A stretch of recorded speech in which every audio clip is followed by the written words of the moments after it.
예, 안녕하십니까. 요즘 그 시골로 귀농을 하고 싶은 분들의 관심이 많이 높거든요. 그 사실 관심이 높은 만치 그 안정적으로 정착을 하셔야 되는데 그렇지 못한 경우도 있고 해서 제가 귀농에 하기 전에 몇 가지 준비 단계 절차를 한번 대략적으로 한번 추려 봤습니다. 우선적으로 몇 가지만 한번 말씀을 드려 보겠습니다. 첫 번째로 그 가족 간의 동의가 절대적으로 필요합니다. 자기가 그냥 우선적으로 독단적으로 무조건 시골로 귀농해야 되겠다. 이렇게 가족 간의 동의도 없이 혼자서 그렇게 하시면은 제2의 인생을 시골에서 보내야 되는데 그게 상당히 어렵고 힘들 수가 있습니다. 어렵고 힘들 때 옆에서 도와주는 사람이 누굽니까? 가족이잖아요. 그러니까 가족 간의 동의가 첫째적으로 이루어져야 되고 두 번째로는 요즘 시대가 시대인 만큼 컴퓨터를 다룰 줄을 알아야 됩니다. 시골로 가서 농사를 짓게 되면은 수확기 대가 뭐 1년이 됐든지 2년이 됐든지 농산물이 나오잖아요. 그 팔로가 제일 걱정입니다. 그 팔로라 하는 거는 정상적으로 팔 수 있는, 그러니까 자기가 소비자 값을 제대로 받을 수 있는 가격과 도매 시장에 도매로 헐값에 내는 방법이 두 가지 방법이 있거든요. 당연히 첫 번째로 판매하는 소비자한테 직거래로 파는 방법이 제값 받고 파는 게 당연히 돈이 되죠. 근데 도매로 팔게 되면은 글자 그대로 시중에 파는 소비자가의 한 절반 시스도 못 받고 헐값에 대량으로 넘기는 겁니다. 그렇게 되면은 당장 목돈은 질 수 있을지언정 돈에 손에 실제 뭐 차포 띄고 나면은 실질적으로 돈 남는 거는 뭐 별로 없습니다. 그러니까 그걸 그렇게 생각하셔야 되지. 도매나 농산물 도매 시장 중도매 상인한테 파는 거를 그걸 팔로를 우선적으로 생각을 하시면은 절대 안 됩니다. 그거는 최후에 차선책으로 선택을 하시고 소비자를 상대로 직판을 할 수 있는 방법인데 그거는 컴퓨터 옷에 인터넷이 다 어디든지 개설이 돼가 있잖아요. 그러니까 귀농 하시기 전에 인터넷부터 먼저 배우셔야 됩니다. 인터넷을 배우시는데 최소 블로그 있죠. 홈페이지는 필요 없습니다. 홈페이지도 물론 나중에 있으면 좋게야 좋겠지만은 블로그가 파급력 효과가 좋습니다. 귀농 하시기 전에 블로그를 먼저 배우시든지 아니면은 페이스북 있죠. 페이스북이나 그런 거를 처음부터 개설해 갖고 어느 정도 블로그하고 다룰 줄을 알아야 됩니다. 최소한도 이미지 사진 올리고 링크 걸고 글 어느 정도 맞춰 갖고 작성을 하고 이런 아주 심도 있게는 안 배우셔도 기본적인 절차는 한 달 정도 배우시면은 충분히 블로그는 다룰 줄 알거든요. 주변에 젊은 친척들이나 학생들이 있으면은 젊은 학생들이 머리가 옷에 회전이 더 빠릅니다. 그런 젊은이한테 배워도 되고 아니면은 현재 자기 사는 주변 컴퓨터 학원 같은 데 있죠. 그런데 가시면은 블로그 강의나 한 번씩 보면은 시청 같은 데서도 취미 활동으로 컴퓨터 강좌 같은 거를 하더라고요. 그런 걸 한번 알아보시고 블로그나 이런 거 개설해 갖고 운영하는 방법들 이런 거를 필수로 꼭 배우셔야 됩니다. 이거 안 배우시고 그냥 시골로 들어가시게 되면은 농사도 물론 중요하지만 나중에 제값 받는 그런 단계까지 오게 되면은 큰 어려움을 겪게 됩니다. 요즘 제가 봤을 때는 그래요. 농사는 진짜 농사꾼이라 하면 농사는 기본적으로 어느 정도 지을 줄 알아야 되고 농사보다 더 중요한 게 컴퓨터 인터넷 그거 할 줄 아는 겁니다. 그게 농사 안만 잘 지으면 뭐합니까? 제값을 못 받으면은 필요가 없잖아요.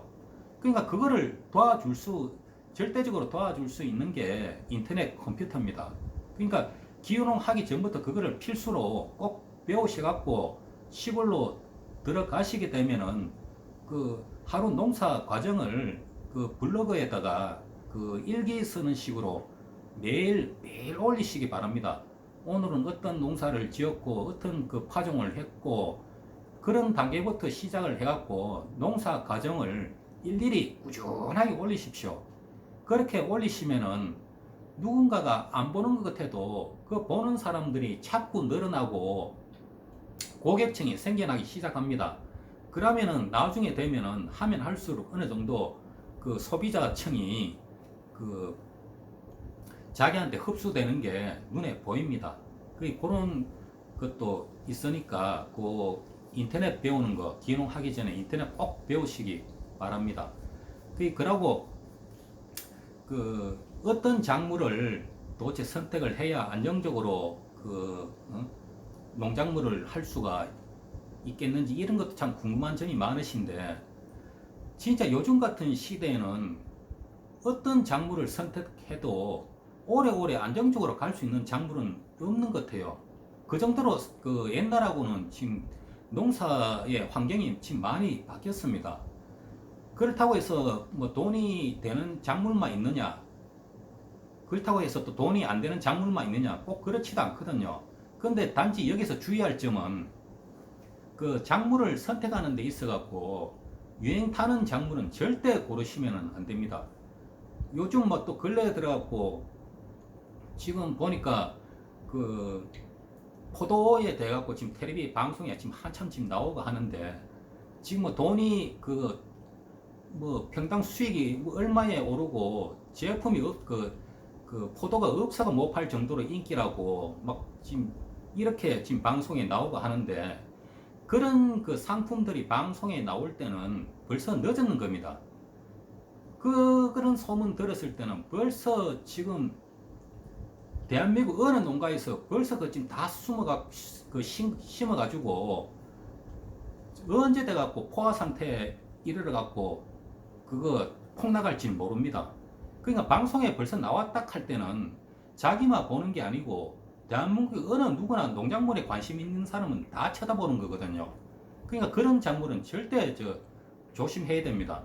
제가 굳이 그 설명을 안 해도 그 전에 그 방송 타고 유행 타는 작물 그런 작물 심었다가 그 수확기 때 갖고 완전 그 폭락을 해가지고 그 피해 보는 농민들이 여러 곳에서 지금 생겨납니다. 그러니까 농사를 나만 좋은 작물 심어가지고 나만 심는다 그래 생각을 가지시면 안 됩니다. 그거는. 그리고 그 작물을 선택을 하실 때 그 자기하고도 어느 정도 적성에 맞는 작물이 있어요. 하다 보면은 대체적으로 좀 꼼꼼하게 이래 그 하는 그 작물이 있고 그러고 될 수 있으면은 손이 적게 가는 작물을 그 중에서 될 수 있으면은 손이 적게 가는 작물을 택하셔야 합니다. 그게 왜 그런가 하면은 요즘 시골에 사람 구하기가 엄청 어려워요. 전부 그 연세가 평균 연령대가 70대 이상 되는 그 어르신들이 많기 때문에 그 시골에서 품앗이를 해가지고 적게 그 사람 구하기가 어려운 실정입니다. 이거는 앞으로 갈수록 더 그렇거든요. 그러니까 작물에 손이 많이 가는 작물은 피하시고 될 수 있으면은 안정적으로 갈 수 있는 작물을 찾아야 되는데 그게 상당히 어렵습니다. 어려운데 그건 제가 어느 작물이 안정적이다, 어느 작물이 돈이 된다 안 된다 딱 찍어 갖고 그거는 말씀드리기가 어렵습니다. 그거는 자기가 그 농촌 지도센터나 아니면은 그 기농하고자 하는 지역의 멘토나 그 이런 분을 선택을 하셔 갖고 기농 전에 한 1년 동안 그 수업을 받으시는 게 좋습니다. 그 1년 동안 꾸준히 그 고추면 고추, 마늘이면 마늘, 뭐 도라지면 도라지 이런 멘토를 만나셔 갖고 1년 4계절 농사를 같이 배우면서 한번 지내보십시오. 지내보시면은 그 어느 정도 본인도 이 생각이 들잖아요. 그렇게 하셔가지고 작물을 선택하시는 게 좋습니다. 그 몇 가지만 제가 우선 그 추려갖고 설명을 드렸는데요. 지금 이렇게까지 준비를 해가지고 사실상 시골로 기농을 하게 되잖아요. 이렇게 해도 사실상 어려운 게 초기에 정착하는 게 어려운 게 이게 기농입니다. 그 기농을 하시게 되면은 그 중요한 게 하나 더 있습니다. 시골로 기농하셔갖고 그 당장 수익이 없잖아요. 그 수익을 그 2년 정도, 최소한 2년 정도 버틸 수 있는 그 자금을 갖고 들어가셔야 됩니다. 그런 기농 자금이 그 생활 자금이 없이 들어가셨다가는 큰 낭패 보게 됩니다. 그 촌에 시골로 들어간다고 해서 그 씨를 바로 뿌린다고 해갖고 바로 그 수확이 되는 것도 아니고 최소 1년이나 2년을 기다려야 그 농산물이 그 수확을 할 수가 있고 그 팔로워를 그 뭐 도매상에 팔든지 소비자한테 팔든지 그런 상품이 나오게 되잖아요. 그때까지 그 살 수 있는 생활비가 필요하거든요. 그런 거를 참고를 잘 하셔갖고 기농에 한번 도전해 보시기 바랍니다. 감사합니다.